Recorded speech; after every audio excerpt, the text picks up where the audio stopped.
Hola, mi nombre es Carmen Alejandra Millán Sánchez y esta es una grabación de algunos temas sobre la base de datos. Primero veremos cómo agregar una tabla en Access. Para agregar una tabla en Access se debe de seguir los siguientes pasos. 1. Abrir Access. 2. Crear una nueva base de datos. 3. Abrir vista de diseño de la tabla. 4. Nombra la tabla con el nombre que se desea. 5. Nombrar cada campo como usted quiera.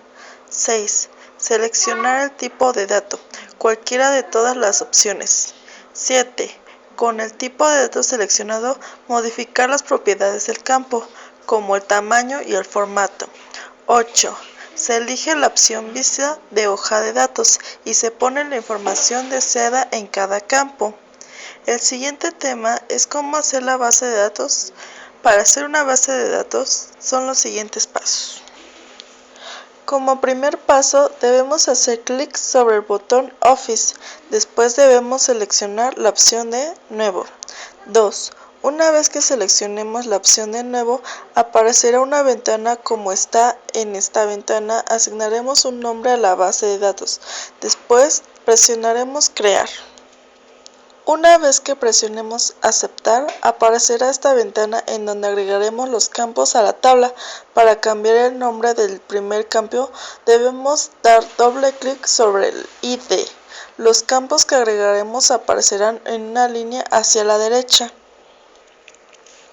Los tipos de campos son: texto, admite cualquier carácter alfabético, número o signo de puntuación. Memo, admite cualquier carácter textual hasta un máximo de 64.000 caracteres. Se suele utilizar para escritorios u observaciones. Numérico, admite cualquier carácter numérico susceptible de ser utilizado en cálculos matemáticos. Fecha y hora, admite valores de fecha y hora. Moneda, para valores monetarios, utiliza el separador de miles y el signo monetario que se tenga configurado en Windows. Autonumérico, es un campo propio del programa. Este añade un número único para cada nuevo registro. Sí, no, es un campo que solo acepta uno de estos dos valores. Objeto OLE. Es un tipo de campo que va a contener un objeto, que puede ser una imagen, un gráfico, una hoja de cálculo, etc. Hipervínculo. Contiene una ruta o dirección URL de Internet. Asistente para búsquedas. Se crea un campo que permite seleccionar un valor de otra tabla o crear una lista de valores en el momento. El último tema que explicaré es cómo capturar datos en Access. Para iniciar con la captura de datos en la tabla, solamente debes hacer clic por debajo del título del primer campo y capturar la información correspondiente. De inmediato observarás un pequeño icono al lado izquierdo de la fila que indicará que has iniciado con la captura de los datos de ese registro. Para capturar la información de otro campo, tenemos dos opciones: pulsar la tecla tabulador, lo cual nos llevará a la siguiente columna, o simplemente hacer clic sobre el campo que deseamos capturar. Ingresar una fecha en Access.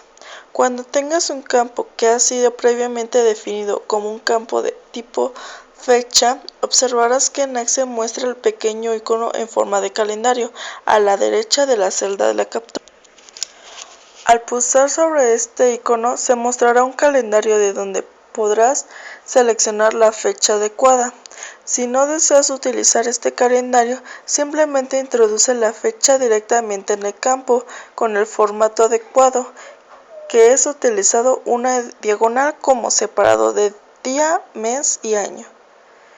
Ingresar datos monetarios en Access. Para ingresar un dato o en una columna de tipo moneda, no es necesario capturar el símbolo de pesos, ni tampoco es necesario capturar el carácter separado de miles. Por ejemplo, si desea especificar un salario de 45,000 pesos, para un registro de la tabla solamente debo ingresar el valor. Una vez que se ha capturado este dato, Access presentará la información adecuadamente, es decir, agregará el símbolo de pesos y también colocará los separadores de miles correspondientes.